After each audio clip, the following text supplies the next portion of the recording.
با سلام خدمت شما ملت نمک نشناس و شما بینندگان عزیز، مجری صدای دروغگویان می باشم که در تلویزیون آماده خدمت و خدمت کردن می باشم. من تنها مجری می باشم که چادر خود را و چهره عربانه خود را حفظ کرده و مانند دیگر پتیارگان که مانتو به پر تن کرده اند چادر خود را حفظ کردم. من و چرخنده تنها کسانی هستیم که چادر خود را تبلیغ کرده و دستمان خیلی درد می کند. مرتب در حال مالیدن هستیم. دکتر تجویز کرده است، گفته است بمالید، برای من خوب است. چطور می باشد؟ امروز آمدم بگویم کمی راجع به خود صحبت کرده و خود را معرفی کنم.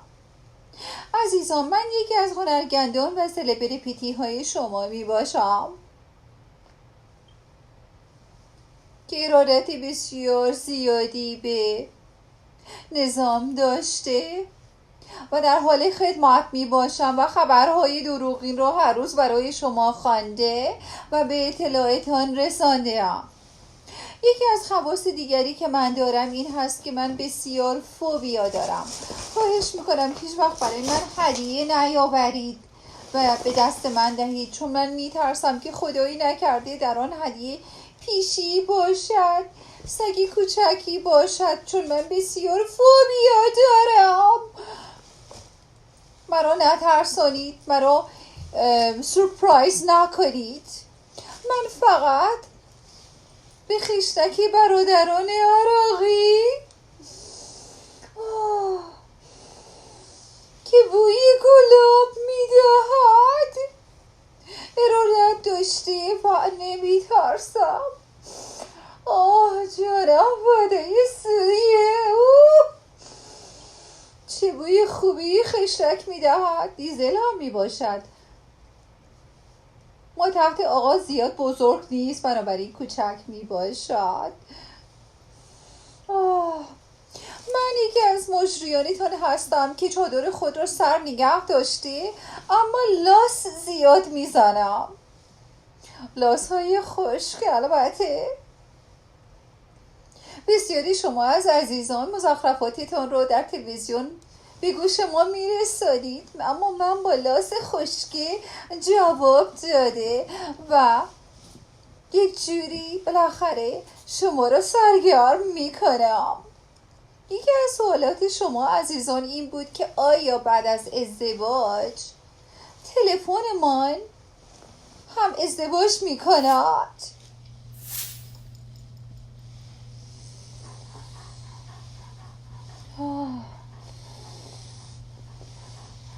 جانم فدای سوریه. داشتم صحبت میکردیم راجع به این که شما دوستان سوالی کرده بودید که آیا بعد از ازدواج گوشی من هم ازدواج میکند. دوستان عزیز، اگر همسر شما همانند من کیسار بانو باشد و درد شما را که نیاز جنسی می باشد و درد شما که در خشتکتان می باشد را درک کند و understanding داشته باشد، عیبی ندارد که تلفنتان را روی زمینی گذاشته، در میز آشپزخانه گذاشته، چون ایشون که اصلا کاری ندارن.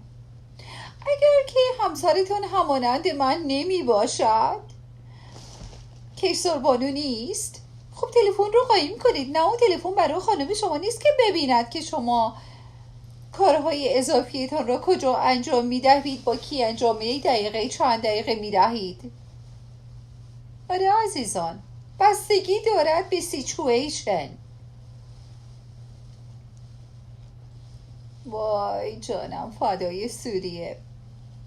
راستی دوستان عزیز، خواهرانی کیسار بانویی که حاضر هستید در صدای دروغگویان همانند من همکاری کرده و خبرهای دروغین رو به خورد مردم داده اید، خواهش میکنم که اگر استعداد هم ندارید it is okay می باشد. شما خواهش میکنم رزومه‌تون رو به ما فرستاده و ما انتخاب میکنیم که کدام یک از شما بی استعدادان را که همانند من چادر چاخشور سر کرده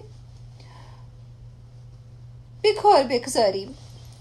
راستی یادتون نبرود حسودان که از من و از نحوه پوشش من در کمرشال های عربی استفاده می کنند، چون من بسیار عربانه می باشم.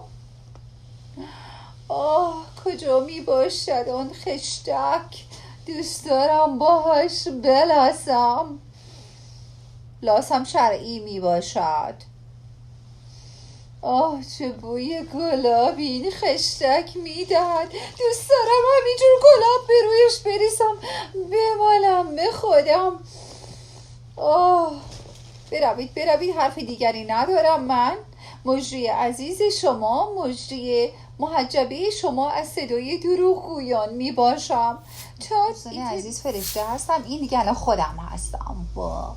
خواهش میکنم به تیشرت های من که لینکش رو الان براتون این زیر میذارم در دیسکریپشن نگاهی کرده، خریدی کرده. قیمت ها بسیار مناسب، جنس بسیار اعلی و تمام سودش که بسیار کم هم می باشد و قبلا هم گفتم به کودکان ایران و فرشتگان بی زبان ایران، حیوانات ایران تعلق خواهد گرفت از طرف من و شما.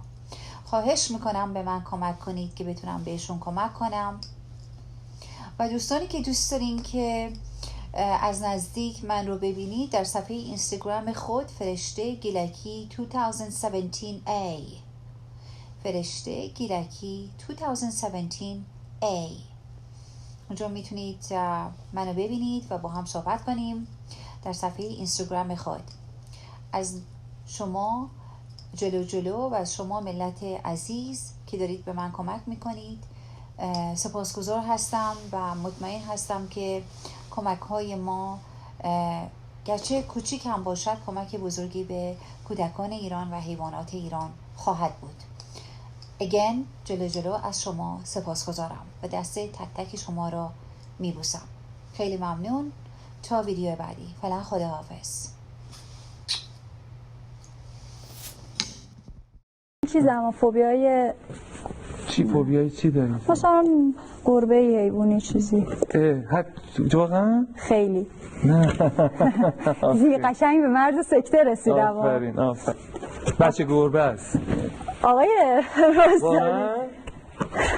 حتی نه اینکه شما یه بچه گربه براتون آوردم که آروم آروم اینو نگاه کنین. یکی از راههای مبارزه با فوبیا همینه. اتفاقی که برای شما افتاده بود